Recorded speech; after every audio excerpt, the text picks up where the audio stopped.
গণতন্ত্র বিনির্মাণে নারী আমরা কি পেলাম শীর্ষক সেমিনার আয়োজন করে উইমেন ইন ডেমোক্রেসি। এ সময় নারীদের বিভিন্ন দাবি তুলে ধরেন বক্তারা। আমার মনে হয় এই ক্ষেত্রে আমাদের কনভারসেশন গুলো হওয়া উচিত ছিল যে নারীদের কর্মক্ষেত্রটা আরো কিভাবে নারী বান্ধব করা যায়, what are the challenges they are facing, how can we make it more inclusive. নারী ক্ষমতায়নের জন্য জাতীয় পর্যায়ে নির্বাচন, স্থানীয় পর্যায়ে নির্বাচনে যেন প্রার্থীর সংখ্যা বাড়ানো হয়, সবারই কিন্তু বিএনপি সেটা বলেছিল। আমাদের 31 দফায় সেই প্রতিশ্রুতিও ছিল।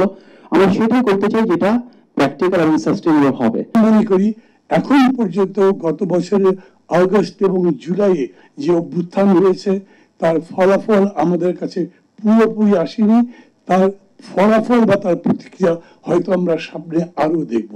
এমন হতেই পারে এত জুলাই সনদে যে হুলস্থুলটা করছি, এরপরে যে নির্বাচন হলো, নির্বাচনের পরে যা আসলো তার এটাও উল্টে দিল।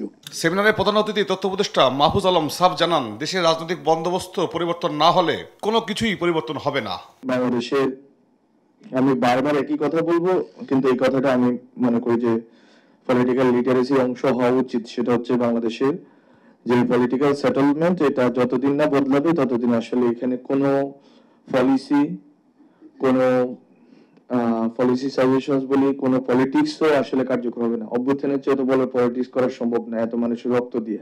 রাজনৈতিক দলগুলোর সঙ্গে আলোচনা করেই বর্তমান সরকার গঠিত হয়েছিল উল্লেখ করে উপদেষ্টা বলেন, আগের মজলুমরা এখন জালিম সেজেছে। 5 তারিখ সন্ধ্যায় যখন সেনাবাহিনীর সাথে মিটিং হয়েছে, পরের দিন সকালে একেবারে ভোরে আমরা গেছিলাম একজন রাজনৈতিক দলের মহাসচিবের কাছে। এরপরে আমরা দেখা করতে গেছি একজন আমিরের সাথে। এরকম ভাবে সবার সাথে রাজনৈতিক দলগুলোকে সাথে নিয়েই ভরসা করে এই প্রতিষ্ঠানটা শুরু হলো অন্তর্বর্তীকালীন সরকার। যে রাজনৈতিক দলগুলো কি আচরণ করলো প্রতিটা দিনের পত্রিকায় আছে। আমি কোন রাজনৈতিক বিশেষ কোন দলের কথা বলবো না, সব দল মিলিয়ে নারীর ক্ষমতায়নে সরকারের বিভিন্ন পদক্ষেপ তুলে ধরেন তথ্য উপদেষ্টা। তৌফিক মাহমুদ মুন্না, দেশ টিভি, ঢাকা।